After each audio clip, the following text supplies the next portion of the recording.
Chapter 32. The Lesson of the Red Camellia. One night, a man in the prime of life got up to go to the bathroom.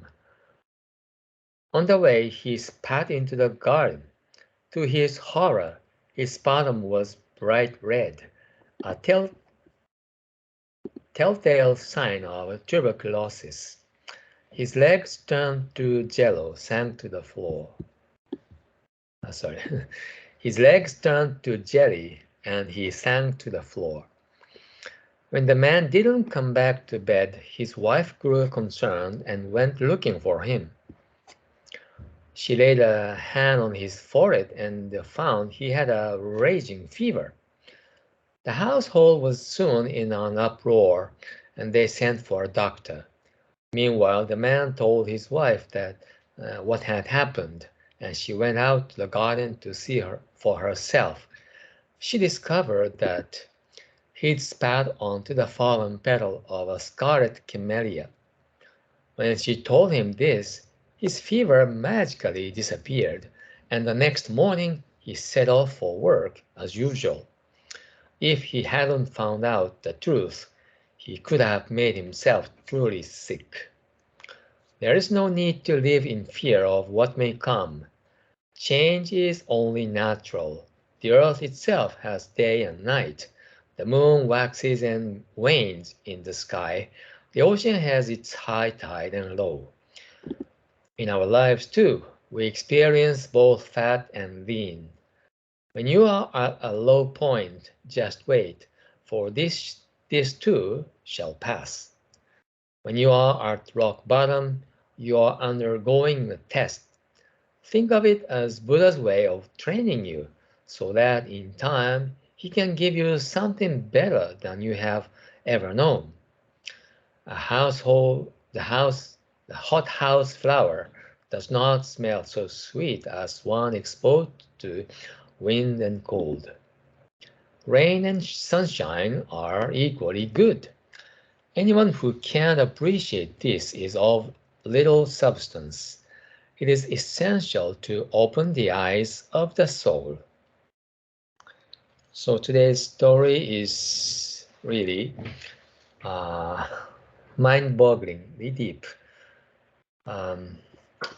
Actually, this state of equanimity is that of a high level of enlightenment.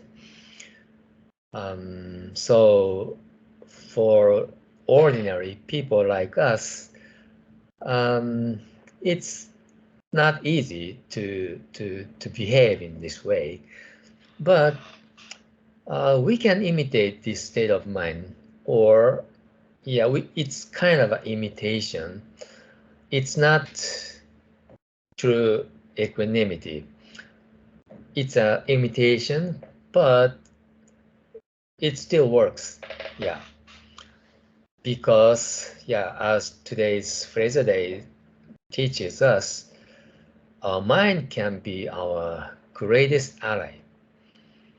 Usually, our mind is our greatest enemy.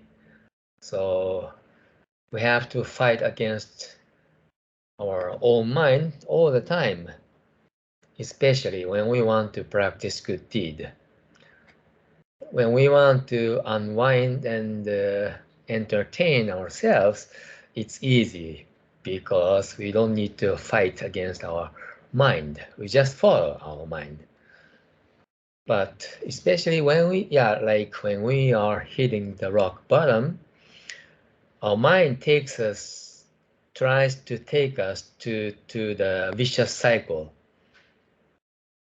And then majority people just remain in the rock bottom for quite a long time because it's difficult to regulate and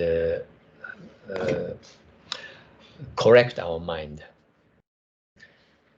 So once we achieve enlightenment or decide to imitate Buddha's mindset, then we can disguise as if we are not affected by the external circumstances. We can say rain and sunshine is also good. Yeah, if we can tell this to ourselves, yeah, we can feel that way. Yeah, rain doesn't affect our mind anymore, or even the storm we can enjoy. And also, the impermanence is the way of this life. Even the suffering, painful experience, or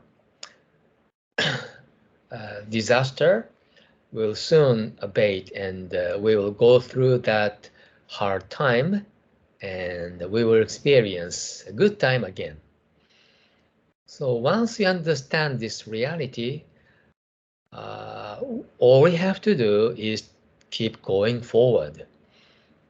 We don't have enough time to look back. Yeah, looking back and ruminating on the past is, in a sense, a waste of time, especially when we understand the brevity of our own lifespan.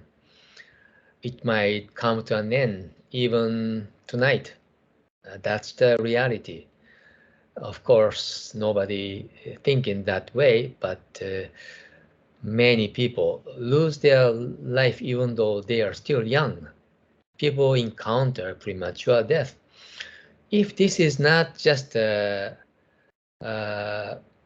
concern, a tiny concern, nobody will encounter premature death. Actually, many people experience this, and people will be left behind.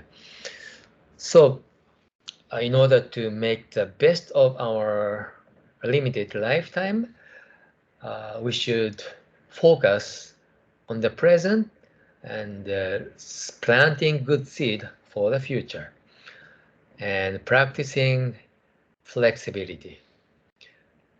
Okay, there are a lot of things we can learn from this short story, but that's all for today's afternoon recitation meditation. Good job, everybody. Have a good evening and see you next time. Bye bye. Thank you.